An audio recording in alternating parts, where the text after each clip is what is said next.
Welcome back to Varnadore Films. This week we have another edition of the college football games that made us. This week I have a very special guest. I'm joined by Douglas Farmer. Douglas covers Notre Dame for NBC Sports. How are you doing tonight? I can't complain. I appreciate you having me on to talk about one of my odder quirks. And so in that respect, I've been looking forward to this because anytime I bring this up around anybody else, they look at me like I'm insane. Douglas is a Notre Dame grad, correct? And so he has an odd choice for one of his favorite games ever. You told me you wanted to talk about 2011 USF at Notre Dame. And you can go ahead and include the final score there. South Florida 23, Notre Dame 20. Yes, my favorite college football game of all time is a Notre Dame loss to pick your negative adjective South Florida team. Yeah, not one of the better South Florida teams. It ended up being, I think, decent on the year. A B.J. Daniels-led team. Skip Holtz, whose name is still cursed down in South Florida. What were your expectations going into that game, kind of for the season? I know Notre Dame came in ranked 16th. They were 10 to 10.5 point favorite, depending on where you saw it. What were your expectations kind of coming into the game and for the season? Because this was the season opener. For the season, it was a biased look, while I will also say this is the game that killed my Notre Dame fandom. At that time, I'm a senior in college, and I'm still dreaming national championship. Was that realistic? No, but you had Michael Floyd. You had, at that point, a heralded quarterback in Dane Christ, and you had a pretty good defense. So, and as we know now, they were a year away from such a run. So it was optimistic, foolishly optimistic, but back it up a little bit with those kinds of names. Was I expecting any trouble in that home opener? No, I thought it'd be a boring football game. And it kind of ended up being anything but a boring game. It's kind of one of the weirder games in recent memory. And I think you said it was like the last kind of weird college football game, right? I like to call it the last unique college football game. We've seen so many college football games, and as much as we love the sport, everything has a precedence. Lane Kiffin getting things thrown at him on the field at Tennessee has precedent of fans throwing things on the. Everything has a precedent, but Notre Dame having a game delayed twice and giving it away with 5 turnovers to South Florida, I can't think of any precedent of a game lasting 6 hours because of lightning. We think of Iowa, Penn State, and that miserable 7-9, 15 overtime game this year. Well, there's a precedent there because we go back to A&M, LSU that forced the overtime rule changes. But this one, I can't think of any other game like it, which is why I love it so much. And if I'm correct, this was the first ever delay at Notre Dame. You are, and for that matter, second. Yeah, first and second. So the first delay comes at halftime for about 2 hours. Is that correct? A little more than that. It was they were crossing their fingers just to get to halftime because, as you and I both know, and anybody who might forget, there's lightning within 10 miles. That's a half-hour delay. And they were hoping just to get to halftime because to delay it with 20 or 30 seconds left in the half would be ludicrous. They got to halftime and they evacuated the stadium, which for me meant, well, I live in the closest dorm to the stadium. They're telling us we get re-entry. There's beer in my fridge. This is great. Went back to the dorm and even called up. There's a student-run terrible pizzeria in the basement of Alumni Hall. And when I say terrible, a college student's not going to complain about the quality of a pizza when it's $4.99. But it was not good pizza. It's served on a cardboard disc that might have been in the oven with it. But we got them to open the pizzeria. So we were emptying mini fridges, getting pizza. It was the best halftime of my life. Yeah, I can imagine. Well, let's go ahead and watch some. I got some clips of the actual game here. Let's go ahead and watch those. And the game wasn't only weird just in terms of the delays. And there was a lot of kind of odd things happening. And really – well, I'm going to guess you're starting with a first half clip, and at halftime the score was 16-0. So I'm assuming the clip benefits South Florida. And we're gonna take a quick run through the game here. It's not a little bit of good, a little bit of bad here for both sides, but you will see some good for South Florida coming up here. First ever meeting between the two schools. Obviously, USF started football much later than Notre Dame. The second meeting was just in 2020 during the. That one didn't go quite as well for USF. First play of the game for Notre Dame, I think they get like a 31-yard completion on the first play. Sierra Notre, was always shifty like that. He ended the day with 104 rushing yards. and I think this is him taking it down towards the goal line, and they put in his backup, I believe, for Wallace the Gray next was play. the bruiser. Big guy, would have a nice season, and then this happens. Now, this is where you kind of start. Even though it's the first drive of the season, these are the kind of things that are tough to come back from. 97-yard, 96. Number 10, the quarterback, giving genuine chase, but he never had a chance on that angle. No. Kayvon Webster outruns the angle. Notre Dame goes, I think they go 70 yards. He was, look how close he was to crossing the goal line there. It's absurd. And it's listed as only a 96-yard fumble return for a touchdown, but clearly it's a 99-yard change in play. Yes. The worst possible play for an offense there. USF tacks on another field goal. And Seth, you know what I just noticed during that field goal? It looks like a nice day. Yeah, it looks pretty good right now. Then you get USF gets the ball down to the 1-yard line, 3rd and goal. You can hope to punch it in. And this, going back and watching, because I did not watch this game live, going back and watching these highlights, man, Skip Holtz was just trying to hold on, it seemed like, from that first touchdown. And in his post game, he would say, "We knew we needed turnovers. That was their only possible hope, and he knew it." Because they just right here, they went for it on 3rd and 1, don't get it, and they're going to kick the field goal here. And on the day, South Florida went 2 of 14 on 3rd down. So failing on that 3rd and 1 was part of the MO. Yeah. I thought this was a huge play here. Obviously, great run. Get the touchdown here. We know what the final margin was. You get a touchdown.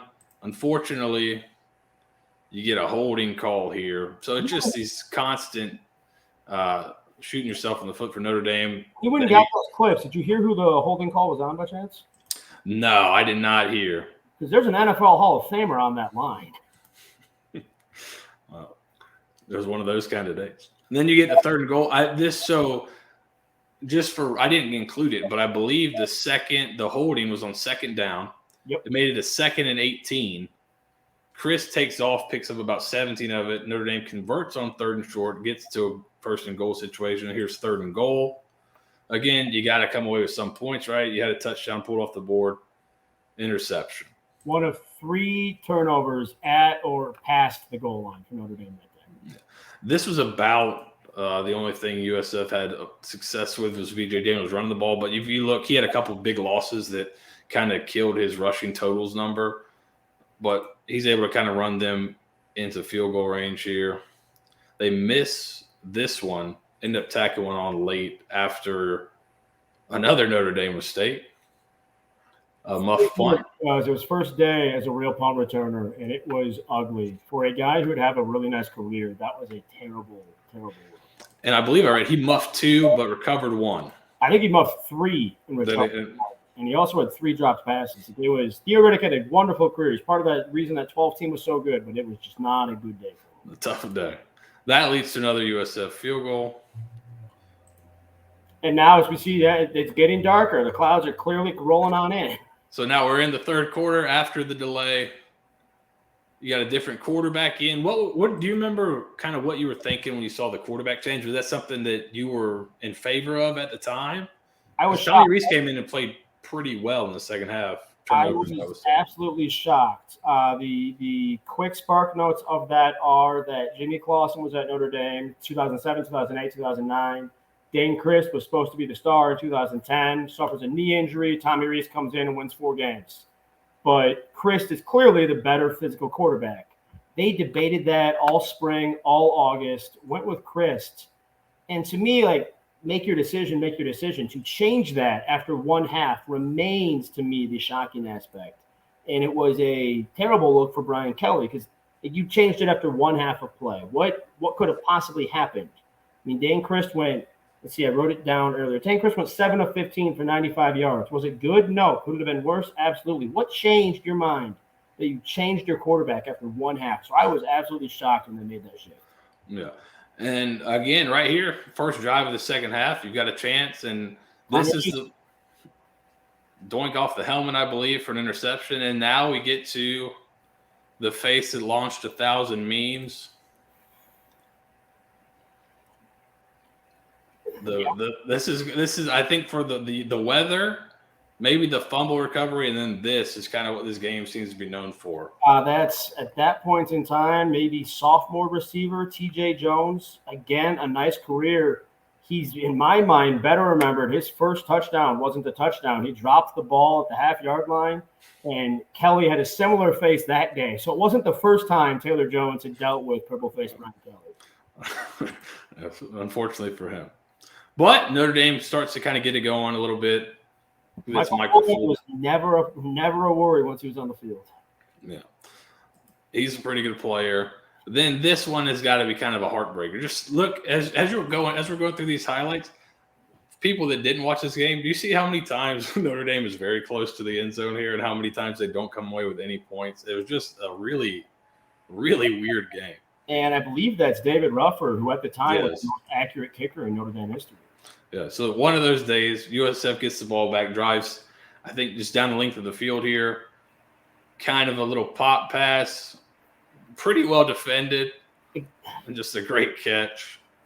I don't know that I've ever seen that replay. I did not realize how well Carlo Calabrese, who is not somebody who won in coverage, defended that play. Oh, yeah. It was – it's almost like a little – I mean, there's about a 2-foot box it could have fit through, and it fit through. It's just one of those days for Notre Dame, it seemed like. And on the other side, USF. Notre Dame comes down, gets a touchdown here, goes for 2. They miss it on a fade ball.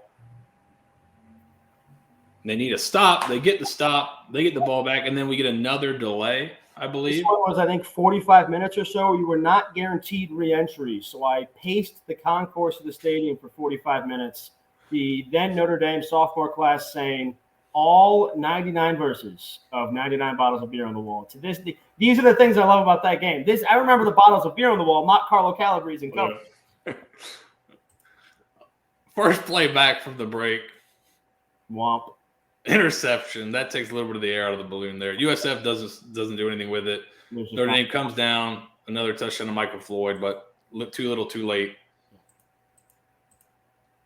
And that would be the ball game. USF would recover the onside kick. So how being in the stadium, where are you at? Kind of, did you think corner end zone? Notre Dame would have been coming at me in the first half, to my memory. Did you think that it was 16-0 at halftime, even with the delay? Did you think, okay, the delay, they're going to kind of get set right? I've read some of the players. You had a great piece on it, and I read a couple other pieces on the game. And Notre Dame's players, they kind of still had a belief that, all right, we're going to come back and win this thing. And they, to their credit, they come out and put up 20 points in the second half and should have had more. I mean, not to knock South Florida more than need be, but Notre Dame knew it had a massive talent advantage. And 16-0 is technically only a 2-possession game. Let's go ahead and call it a 3-possession game. Notre Dame is expecting to score 3 times in the third quarter at that point. Were the players exasperated by a 2-hour delay? Yes. Mike Golick Jr. would tell me it was hell. And it's just because it's the uncertainty, the monotony, and the misery of being down 16-0. But I've never heard any of them say they were concerned in that locker room as a result of that game, which it wasn't being cocky. It was that it's only a 3-possession game against a relatively new, not very good South Florida team. And to that point, South Florida had really done nothing offensively. So you felt confident in getting stops, and you've shown the ability to drive the ball down the field. You said to kind of finish, right? Yeah, and I mean, when you rattle off the stats in retrospect, it's comical. Notre Dame had 508 yards. South Florida had exactly half of that, 254. South Florida, like I said, went 2 of 14 on third downs. And the all-timer, what you just pulled up, you and I both know this number because in our little world, it's historical. According to SP Plus win probability percentage afterwards, South Florida had a 0.1% chance of winning that game based on the stats. It wasn't a close football game, and the scoreboard. Just above the Blutarsky GPA here, but not by much. South Florida, 0.1% win expected. You see here, red is not good, and you see some red by the South Florida, but they do have the green and the turnover margin, and that's really kind of where and see 11 points in turnover luck. That's really the entire game. Turn the ball over 3 times, essentially in the end zone, and one of those becomes a touchdown the other way. It's for anybody that's hard to come back from. For current day Alabama, you basically just had a 28-point swing on those three possessions. That's hard to come back from for anybody. and Notre Dame made it a 3-point game. Yeah, and I mean, and you just look back at even if you don't take away any of the turnovers, just look at missed field goals. I know we're watching the broadcast back. Mike Mayock was really harping on the 2-point conversion. He thought they had a chance to really convert that, and if you convert that, then it makes the end of the game a little bit more interesting. But just things like that. You said the most accurate kicker misses a chip shot field goal. It's kind of just one of those weird games that happen every so often, but. Oh, it's 0.1% win expectancy. That's why it was great, because it was so weird. I mean, I have friends who look back on that game. They could not have told you a single play we've discussed except probably the 96-yard fumble return. Yeah. But he could point out the exact tree on South Quad he stood under for 2 hours during the halftime rain delay because he didn't think it would last so long. He didn't want to go back to his dorm. These are the memories that come away from this idiotic football game. Yeah. So what is the lasting for you? What is the lasting memory? You wrote, and we'll link it in the description. You wrote a really good piece on this game that I thought was really gave a really good perspective from multiple people. What's your kind of lasting?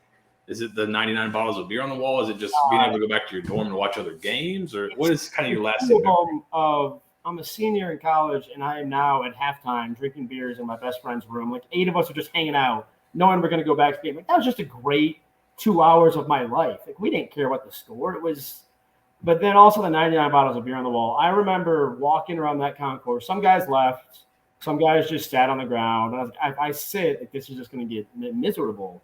So I'm doing laps, and I walk by at like 67. I'm like, never heard the song that far.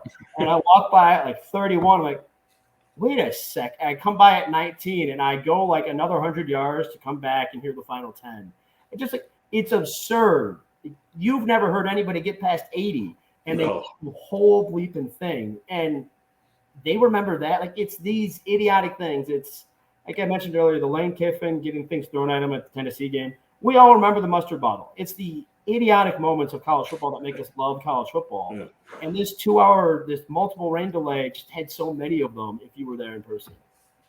Yeah. Like you said, definitely a unique experience, unique game, really interesting to go back and kind of watch it, and especially kind of seeing the trajectory of the program since that game. And, as we're talking about it, let's go ahead and exaggerate a butterfly effect. Let's say it's not 16-0 at halftime. Let's say Jonas Gray punches that ball in. So Notre Dame has 7, and South Florida now has 9. Notre Dame doesn't make the quarterback switch at halftime. Maybe Dane Christ has a worthwhile senior year. Who's Notre Dame's highly touted offensive coordinator now? None other than Tommy Rees, who came in that day at halftime. Would Tommy Rees probably still be in such a position? Yes, because Tommy Rees showed his football intellect many times back then. But you never know. If he doesn't play so much of that 2011 season, what happens next? He has openly admitted he considered transferring after that season anyway to go find playing time. So if he hadn't played that year as he did, maybe he does. Yeah, it's definitely a interesting – just kind of divergent point. I saw somebody in the comment. You can tell me if this is correct. I saw somebody in the comments say that they believe if there was no delay, Dane Christ would have won a Heisman Trophy and been one of the great Notre Dame players. I also read that Mike Golick Jr. I believe you interviewed him for your piece. I saw him another piece kind of talk about he was kind of not upset, but he felt really bad for Chris because he worked so hard to come back from an injury. And he felt like he deserved kind of a shot to play. Dane is. It's hard to embellish how nice of an individual he is. I had a friend who was in business class with Dane, and it became a joke, this line, because it actually happened one time. Dane didn't have a pen. Asked James if he could borrow a pen. James left class forgetting that he had lent Dane. Dane chased him down in the hallway to return the pen. He's that kind of person. And so Mike saying that, he thought Dane should have had at least a full game's run makes sense.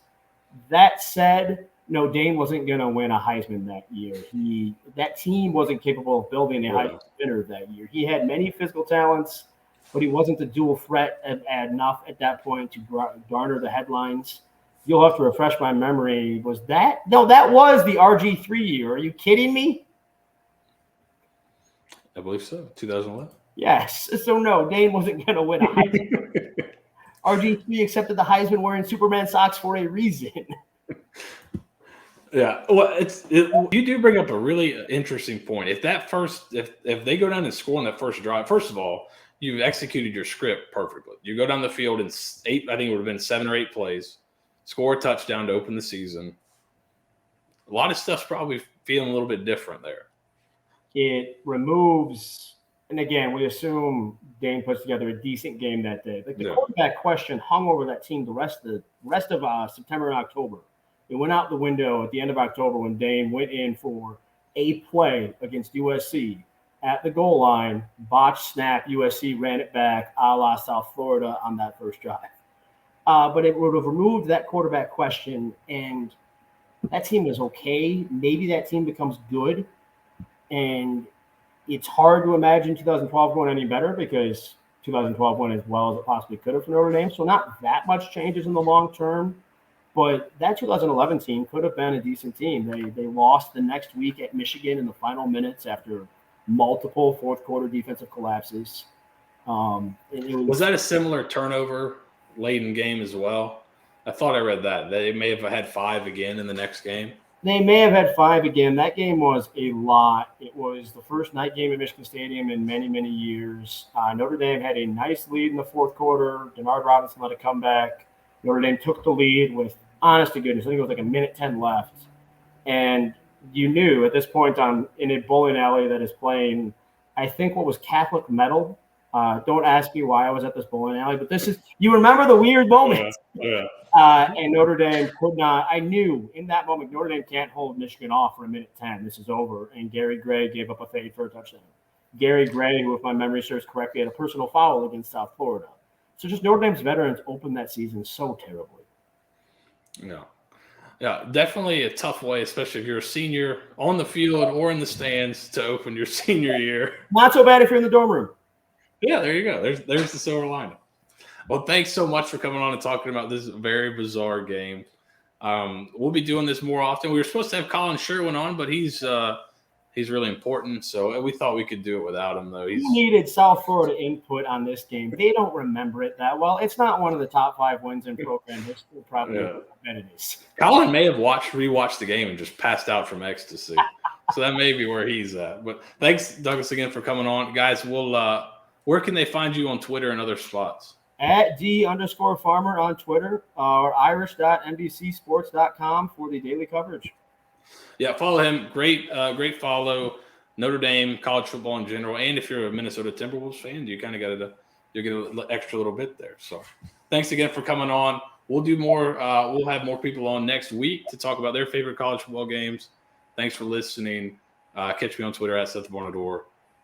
Douglas, again, thank you so much for coming on. Take it easy. Have a good night. All right, you too.